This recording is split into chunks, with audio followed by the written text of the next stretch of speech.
Ike Turner, one of the most influential yet controversial figures in music history. A pioneer of rock and roll, a brilliant musician, but also a deeply flawed man. His life was a roller coaster of extraordinary success, groundbreaking innovation, and personal turmoil. From a childhood filled with trauma to a career that shaped modern music, Ike's story is one of both brilliance and darkness. Today we take a deep dive into the life, career, and complex legacy of Ike Turner. Isier Luster Turner Jr., later known as Ike Turner, was born on November 5, 1931, in Clarksdale, Mississippi, a small town deeply rooted in blues music and racial tensions during the early 20th century. He was the younger of two children born to Beatrice Cushenberry, a seamstress, and Isier Luster Turner Sr., a Baptist minister. His parents were of Creole descent, though little detailed information is available about their heritage. Ike's older sister, Lee Ethel Knight, was about 10 years older than him. Because of the significant age gap, Ike essentially grew up as the only child in the household during his formative years. His childhood was shaped by poverty, racial violence, and personal trauma, which left lasting impacts on his personality and relationships later in life. One of the most defining and tragic moments of Ike Turner's early life was the brutal assault on his father. The details of this incident vary depending on Ike's own accounts and those of historians. According to one version, his father was beaten and left for dead by a white man in what was believed to be a racially motivated attack. Another, more chilling version states that a group of white men dressed in khaki uniforms kidnapped his father, tortured him, and kicked holes in his stomach before dumping him back at the family home. Ike's father was left severely injured and unable to work. With no proper medical care available to black families in the Jim Crow-era South, the local health department set up a tent in the family's yard, where his father lived as an invalid for 2 or 3 years. During this time, the once strong Baptist minister was reduced to a frail, suffering man, unable to support his family. He ultimately succumbed to his injuries when Ike was around 5 years old, leaving the family in an even more dire financial situation. After the death of her husband, Beatrice Cushenberry struggled to raise young Ike on her own.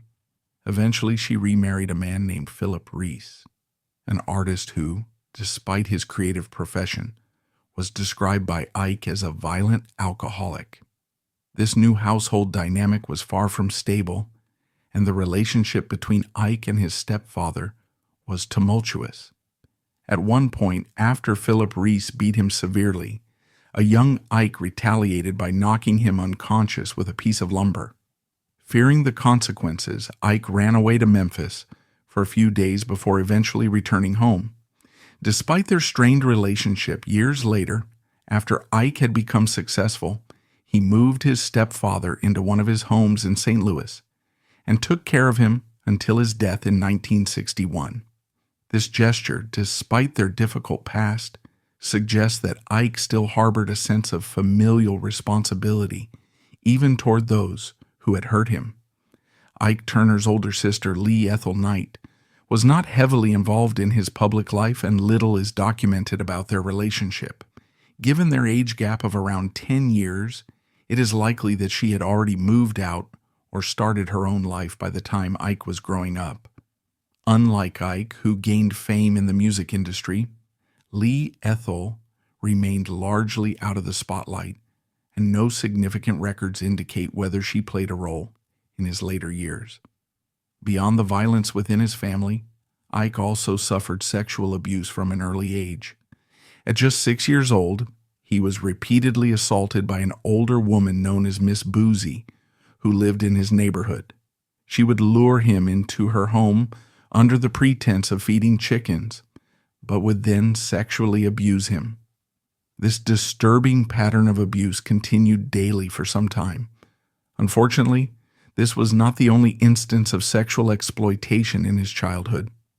Before turning 12, Ike was also sexually assaulted by another middle-aged woman, Miss Reedy.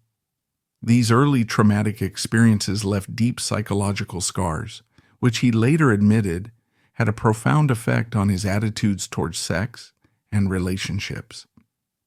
In reflecting on these experiences, Ike once said, "That's probably why every relationship I was in was surrounded by sex. Sex was power to me." Despite the hardships he endured at home, Ike found solace in music. He attended Booker T. Washington Elementary School and later moved to Myrtle Hall in the 6th grade. However, he was not particularly interested in academics, and by the time he reached the 8th grade, he dropped out of school to start working. His first job was as an elevator operator at the Alcazar Hotel in downtown Clarksdale. However, it was not the job itself that interested him. It was what was happening inside the hotel.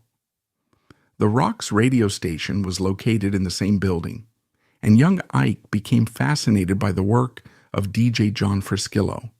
During his breaks, Ike would watch Friskillo operate the control room, learning how records were played and how sound engineering worked. Eventually, Friskillo noticed his enthusiasm and took him under his wing, teaching him how to manage the station's equipment. Before long, Friskillo trusted Ike enough to let him run the station alone while he took coffee breaks. This led to Ike being offered a job as a DJ, where he hosted a late afternoon show called Jive Till 5. On his show, Ike played a mix of blues, R&B, early rockabilly, and jazz, spinning records by artists like Roy Milton and Louis Jordan. This early exposure to music production and sound engineering became the foundation of his later career as a producer and musician.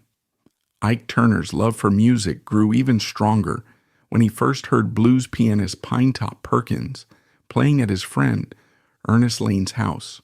Enthralled by the sound of boogie-woogie piano, Ike convinced his mother to pay for formal piano lessons.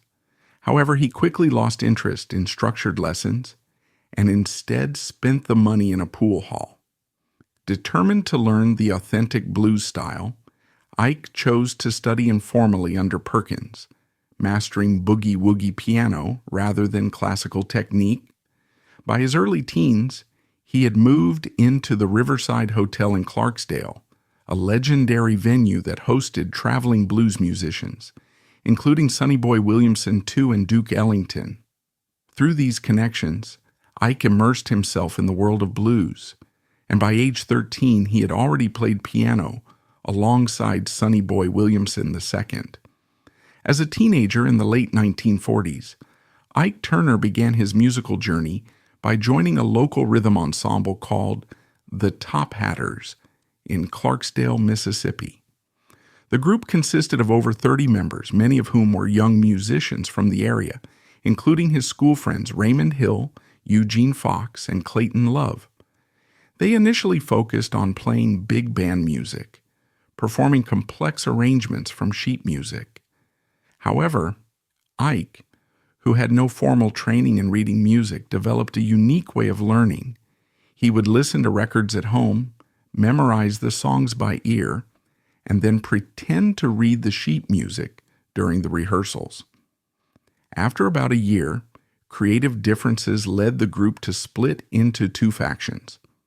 One half wanted to pursue jazz music and rebranded themselves as the Dukes of Swing, while Ike and the remaining members, who were more interested in blues, boogie-woogie, and early R&B, formed the Kings of Rhythm. This marked the beginning of Ike Turner's career as a bandleader, a role he would continue to hold for decades. He was determined to create a high-energy blues-based sound influenced by artists like Roy Brown, Jimmy Liggins, and Roy Milton. In these early days, the Kings of Rhythm primarily performed covers of popular jukebox hits, playing at local venues and gaining a reputation for their lively, crowd-pleasing performances. Their big break came when B.B. King, already an emerging star, took notice of their talent. King helped the group secure a steady weekend gig, providing them with a stable performance schedule and the opportunity to refine their stage presence. Additionally, he recommended them to Sam Phillips, the founder of Memphis Recording Service, which would later become Sun Records, one of the most influential labels in early rock and roll history. By the early 1950s, the Kings of Rhythm had begun receiving regular airplay through live radio sessions on WROX in Clarksdale and KFFA in Helena, Arkansas. These performances helped expand their audience beyond local clubs, exposing them to a wider regional listenership. The band's ability to perform live on the radio also showcased Ike's natural charisma and leadership skills, further establishing his reputation as a rising force in the blues and R&B scene. Around this time, Ike and his bandmate Ernest Lane became unofficial roadies for blues musician Robert Nighthawk, a regular performer on rocks. This experience allowed Ike to gain first-hand exposure to the professional blues circuit, as he and Lane played drums and piano during radio sessions. Through Nighthawk, Ike had the opportunity to perform at juke joints alongside some of the most legendary blues musicians of the time, including Elmore James, Muddy Waters, and Little Walter. These performances were often intense, lasting up to 12 hours straight, from early evening until dawn. There were no scheduled breaks. If a drummer needed to step away, Ike would switch instruments and play drums until they returned. This immersive, high-energy performance style became a defining aspect of his later work as a bandleader. By the early 1950s, Ike Turner had already developed the raw, high-energy musical approach that would later define rock and roll. His experiences with live performances, radio sessions, and working with blues legends helped shape his unique blend of blues, boogie-woogie, and rhythm and blues, laying the foundation for the career that would soon make him a pioneer in modern music. By the mid-1950s, Ike Turner had established himself as a core member of the Kings of Rhythm, a group that would soon become one of Memphis's most prominent bands. His exceptional musical talent, combined with his keen sense of innovation, played a crucial role in shaping the band's sound. Ike was more than just a musician. His ability to push boundaries in music production set him apart. He pioneered advanced recording techniques which enabled the Kings of Rhythm to produce higher quality recordings than many of their contemporaries. This approach would later become a defining characteristic of Ike's career, as he continued to explore and refine music production methods throughout his lifetime.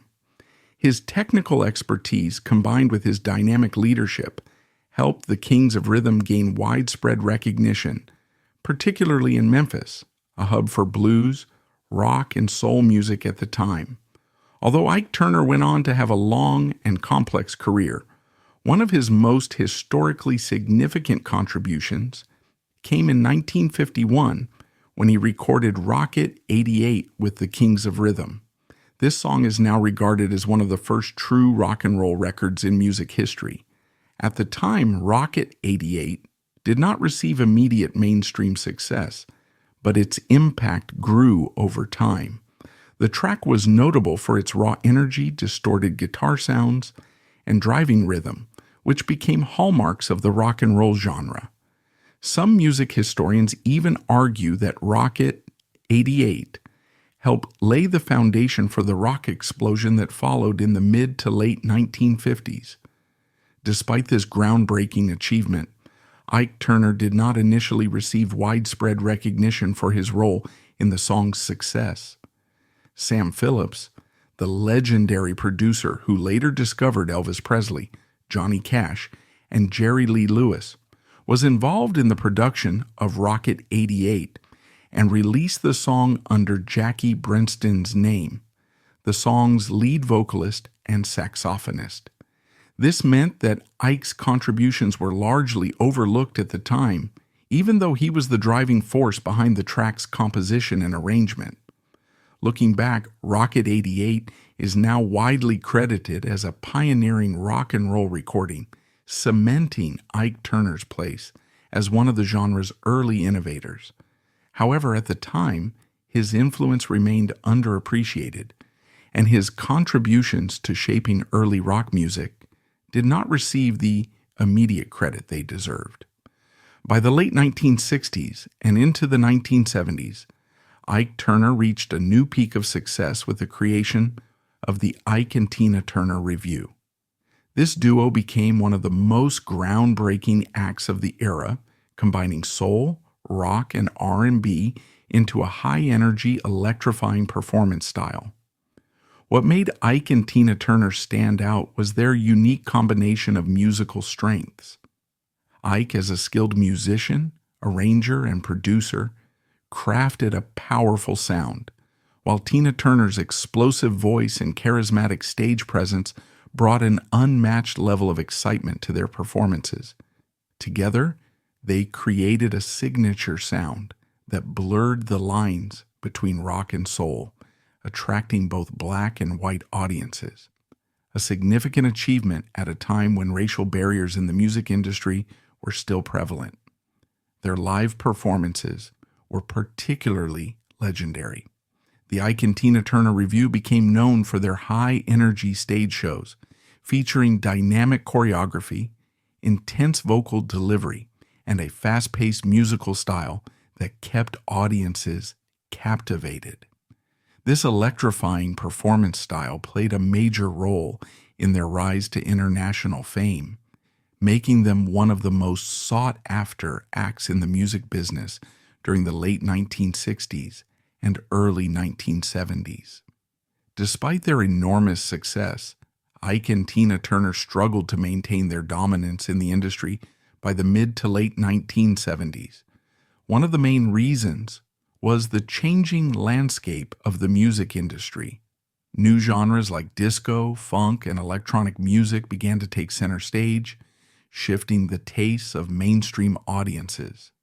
Additionally, as younger artists and bands emerged, competition increased, and maintaining relevance became a greater challenge. The music industry was evolving rapidly, and acts that failed to adapt to these new trends found themselves falling behind. While Ike and Tina Turner were celebrated for their dynamic performances and incredible musical chemistry, their personal relationship was far from the glamorous image they projected on stage. Beneath the spotlight, Tina suffered years of abuse and control at the hands of Ike, whose role in her life extended far beyond being a musical partner. He was also a domineering manager who dictated every aspect of her career and personal choices.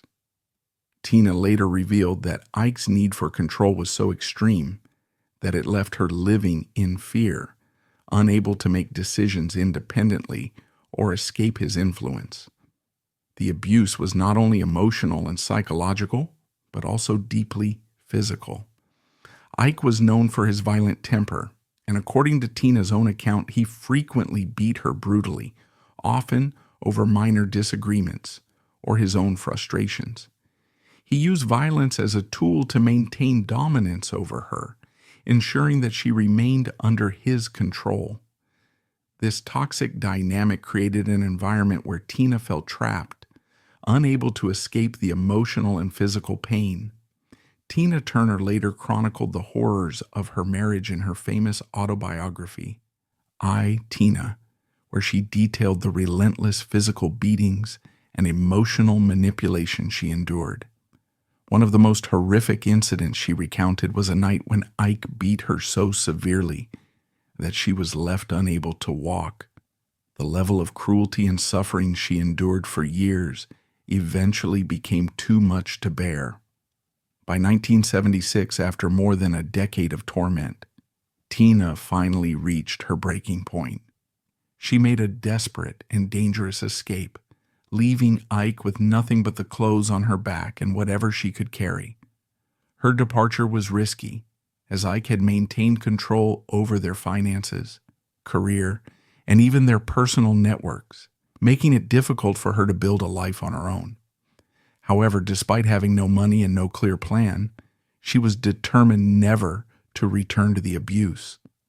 This decision marked the beginning of her transformation, as she slowly rebuilt herself into the independent global superstar the world would later know. Once Tina left, Ike Turner's career and personal life began to collapse. Their partnership had defined much of his musical success, and without Tina, he struggled to maintain his influence in an industry that was rapidly changing. By 1978, their divorce was finalized, and the music world was moving on without him. During the 1960s and early 1970s, Ike and Tina had dominated the music scene with their explosive live performances and groundbreaking sound. But by the late 1970s, music trends had shifted dramatically. The emergence of disco, funk, and electronic music meant that his signature style of blues-infused rock and soul was fading in popularity. Audience tastes were evolving, and newer artists were taking center stage, leaving Ike struggling to keep up with the times. Despite his undeniable talent, Ike was unable to reinvent himself or adapt to these changes. Without Tina, who had become the true star of their act, he found it increasingly difficult to sustain his career. This period of career decline only worsened as his personal demons took over. As his career crumbled, Ike fell deeper into drug and alcohol addiction, which only accelerated his downfall. While he had already experimented with substances in the past, his addiction spiraled out of control after Tina's departure, leaving him unable to function as a musician or a businessman. His dependency on drugs, particularly cocaine, affected both his mental stability and his ability to produce quality music. The lack of stability in his life meant that he could no longer focus on creating music, and the industry began to distance itself from him. Producers, record labels, and former collaborators lost faith in him as his erratic behavior and substance abuse made him unreliable. His career, once thriving, quickly became a series of missed opportunities and self-destructive choices. His addiction also led to several run-ins with the law, further damaging his already crumbling reputation.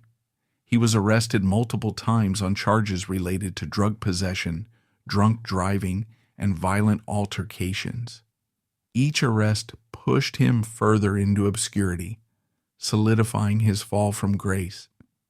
Ike Turner's marital history was as complex and turbulent as his career. Over the course of his life, he was reportedly married at least 14 times, though some of these marriages were either unofficial or disputed.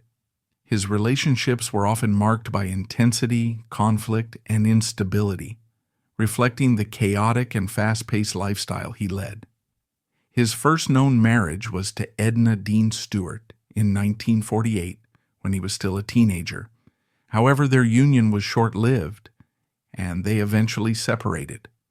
Not much is documented about Edna or the specific reasons behind their split, but it is believed that Ike's growing career and personal lifestyle played a role in their eventual breakup.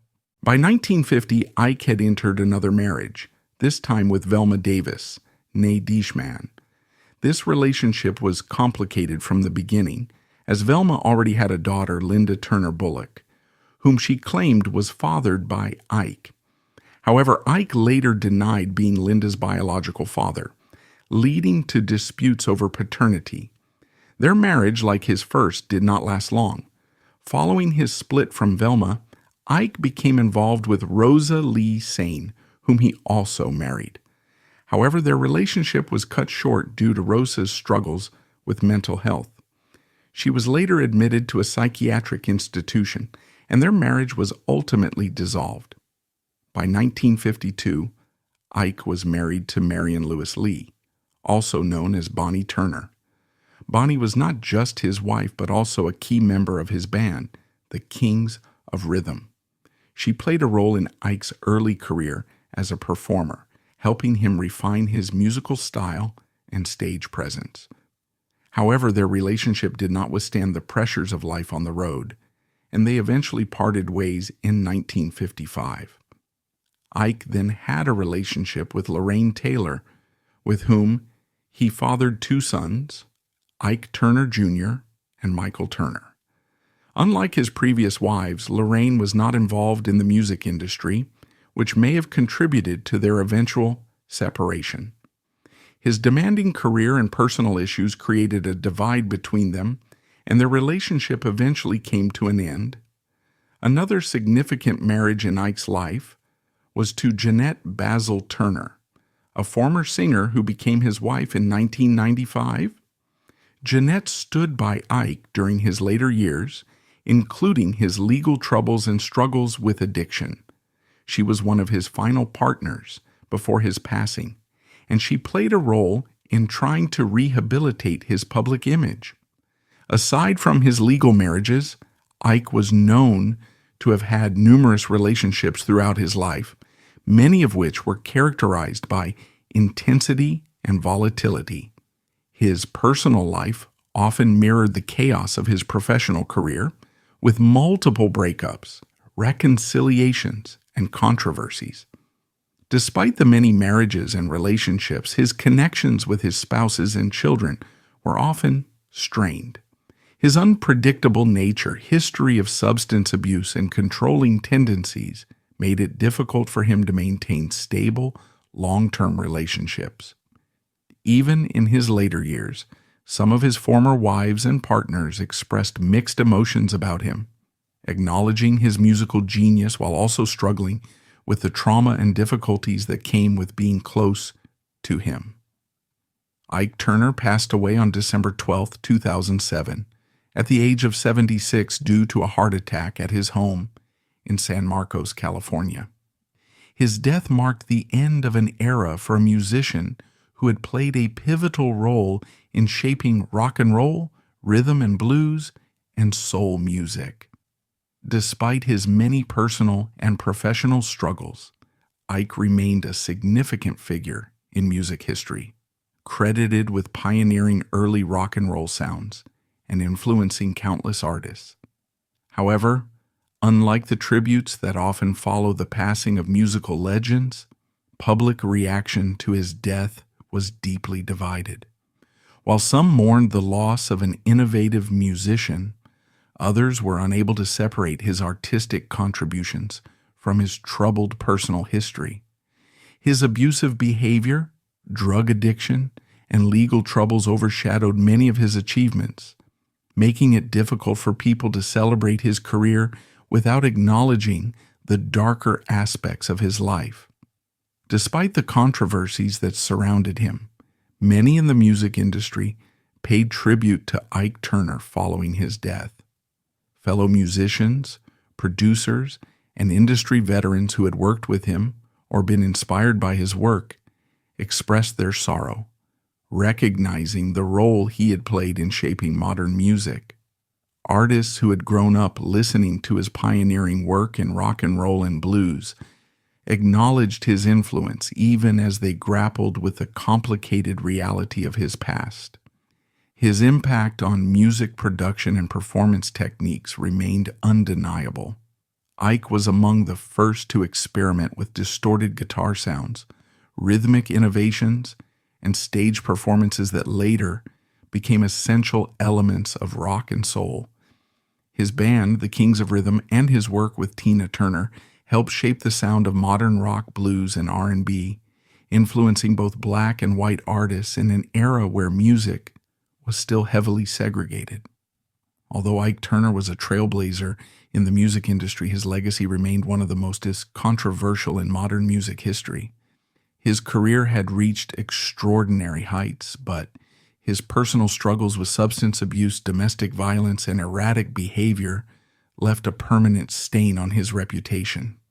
His history of violence toward Tina Turner was particularly damaging to his public image. Even after his death, many found it difficult to praise his musical contributions without acknowledging the suffering he inflicted on Tina. Her escape from their abusive marriage, her rise to global superstardom, and her outspokenness about the years of mistreatment she endured made Ike a symbol of a destructive and toxic relationship.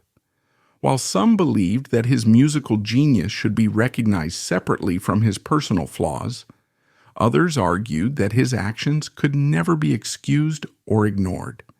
His arrests for drug possession and his struggles with addiction further fueled the debate, as many saw him as a deeply troubled individual whose demons ultimately defined his later years. Even years after his passing, discussions about Ike Turner's legacy remain complex and deeply divided. On one hand, he is celebrated as a foundational figure in rock and roll, a musician whose innovations helped shape an entire genre. On the other hand, he is remembered as an abusive partner and a deeply flawed individual whose actions caused pain and suffering. For music historians, his contributions to the evolution of rock, blues, and R&B cannot be ignored. Songs like Rocket 88 are still considered among the earliest examples of rock and roll, and his work with Tina Turner remains some of the most electrifying performances in music history. However, for many in the public, especially fans of Tina Turner, Ike remains a controversial figure, forever associated with his violent past. His name does not carry the same universal admiration as other rock and roll pioneers like Chuck Berry or Little Richard, despite his influence on the genre. Ultimately, Ike Turner's death did not bring closure to the debate about his life and legacy. Instead, it reinforced the idea that great talent and personal demons can exist side by side, leaving behind a story that is as tragic as it is groundbreaking.